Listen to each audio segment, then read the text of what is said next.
Hello everyone, मैं देवेंद्र कुमार आकाशगंगा coaching संस्थान के एग्रीकल्चर स्टडी चैनल पर आपका स्वागत करता हूं। दोस्तों, आज हम डिस्कस करने वाले कि विभिन्न पशुओं के द्वारा पर डे एवरेज कितना मिल्क प्रोडक्शन होता है। ठीक है दोस्तों, सभी पशुओं के द्वारा पर डे कितना एवरेज मिल्क प्रोडक्शन होता है उसके बारे में हम फुल वीडियो के माध्यम से डिस्कस करने वाले हैं। साथ ही साथ दोस्तों, आज हमारे चैनल पर नए हो तो हमारे चैनल को सब्सक्राइब करना ना भूलें, बेल आइकन को प्रेस करना ना भूलें, ताकि परीक्षा से संबंधित कोई वीडियो या फिर हमारे विषय से संबंधित कोई वीडियो आता है तो उसका नोटिफिकेशन आपको सबसे पहले प्राप्त हो। साथ ही साथ दोस्तों, आप हमारी ऑनलाइन और ऑफलाइन दोनों बैच ज्वाइन कर सकते हो। हमारी ऑफलाइन बैच और ऑनलाइन दोनों बैच स्टार्ट हो चुकी है।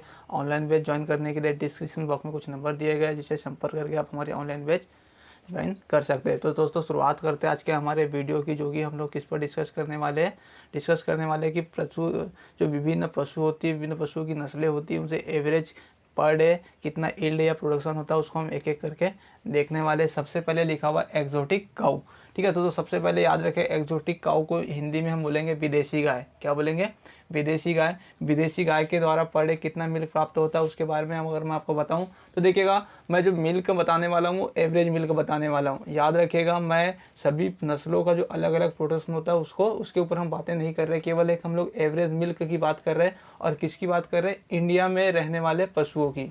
मतलब इंडिया में जो विदेशी नस्लें पाली जाती है उनसे एवरेज मिल्क पर डे कितना प्राप्त होता है उसको देख रहे हैं। ठीक है, केवल इंडिया में पाले जाने वाले पशुओं की बात कर रहे हैं इस वीडियो के माध्यम से। अभी हम लोग किसी भी अन्य स्थानों के पशुओं की बात नहीं कर रहे, केवल इंडिया में जो पशु पाले जाते हैं उनके बारे में हम लोग बातें करें। तो सबसे पहले जो एक्जॉटिक काऊ है, मतलब जो विदेशी गाय है, यानी भारत में जो विदेशी गाय पाली जाती है, ठीक है, उनका average milk production per day कितना है। तो याद रखिएगा कि जो एक्जॉटिक काऊ मतलब विदेशी गाय है, इनका पर डे जो प्रोडक्शन है वो कितना है?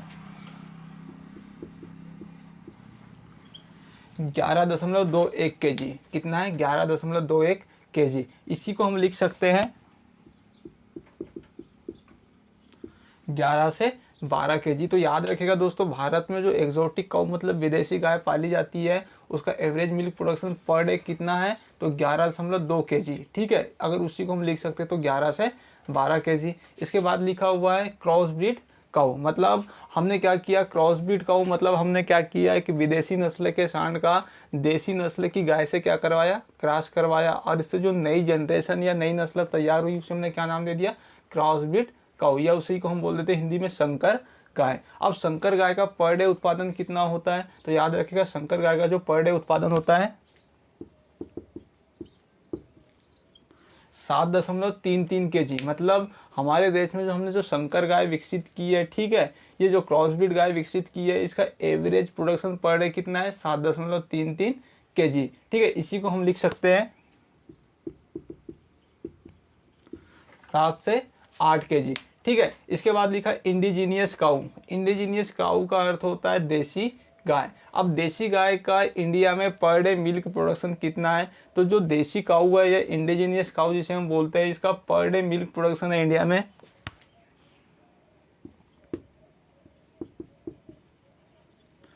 3.71 kg। मतलब इंडिया में जो देसी गाय पाई जाती है जिसे इंडिजीनियस काऊ बोलते हैं, उसका पर डे उत्पादन कितना है? 3.71 kg, या इसी को हम लिख सकते हैं 3 से 4 kg। ठीक, इसके बाद हम लोग ने लिखा हुआ नॉन डिस्क्रिप्ट काऊ। याद रखिएगा दोस्तों, नॉन डिस्क्रिप्ट काऊ क्या होता है? सबसे पहले इसको हम लोग समझ लेते हैं। तो नॉन डिस्क्रिप्ट काऊ एक प्रकार की देसी गाय ही है, मतलब इंडिजीनियस काऊ ही है। ठीक है, आप कैसे पहचानेंगे कि कौन सी गाय को नॉन डिस्क्रिप्ट काऊ बोलते हैं?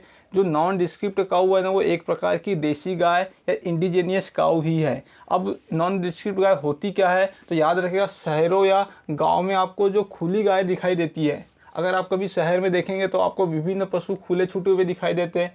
ठीक है, वो अपनी मर्जी से क्या करते हैं? अपना जीवन यापन करते हैं। ठीक है, मतलब जो हमारी जो नॉन डिस्क्रिप्ट काऊ होती है वो एक प्रकार की क्या है? देसी गाय ही है। लेकिन क्या होता है कि इनका कोई पालन पोषण नहीं करता है। जैसे आपने अगर खासकर आप शहरों में जाकर देखेंगे तो आपको आवारा पशु घूमते हुए दिखाई देते हैं। ठीक है, वो देसी नस्लें तो होती है, लेकिन उन्हीं देसी नस्लों को क्या नाम दे दिया गया? नॉन डिस्क्रिप्ट काऊ। मतलब अगर काऊ की है तो उसे हम काऊ नॉन डिस्क्रिप्ट काऊ बोलेंगे, अगर बफेलो की है तो नॉन डिस्क्रिप्ट बफेलो बोलेंगे। मतलब अगर आपको पूछ ले कि नॉन डिस्क्रिप्ट काऊ क्या होता है, तो हालांकि वो देसी गाय ही होती है, देसी पशु ही होते हैं, लेकिन शहरों में आपको जो खुले जानवर दिखाई दे जिससे का कोई पालन नहीं करता है, उन्हीं को हम क्या बोलेंगे? नॉन डिस्क्रिप्ट काऊ। और जो नॉन डिस्क्रिप्टिव काऊ से पर डे दूध उत्पादन कितना होता है? 2.16 kg। कितना होता है? 2.16 kg। इसी को हम लिख सकते हैं 2 से 3 kg। ठीक, इसके अलावा बात करेंगे इंडिजीनियस बफेलो, मतलब भारतीय भैंस। ठीक है, भारत में जो भैंस पाई जाती है उसे हम क्या बोलेंगे? Indigenous buffalo. इसका जो एवरेज मिल्क प्रोडक्शन है पर डे,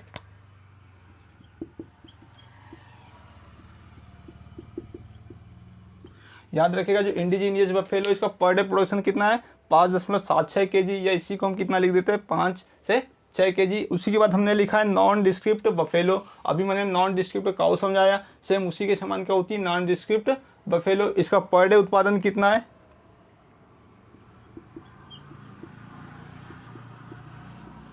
तो याद रखिएगा, जो नॉन डिस्क्रिप्ट बफेलो इसका पर डे उत्पादन है 3.80 kg। इसके अलावा अगर हम बात करेंगे नॉन डिस्क्रिप्ट बफेलो के अलावा गोट, किसकी बात करेंगे? गोट मतलब बकरी की बात करेंगे। तो बकरी का पर डे जो उत्पादन है वो कितना है? बकरी का जो पर डे उत्पादन है एवरेज वो कितना है?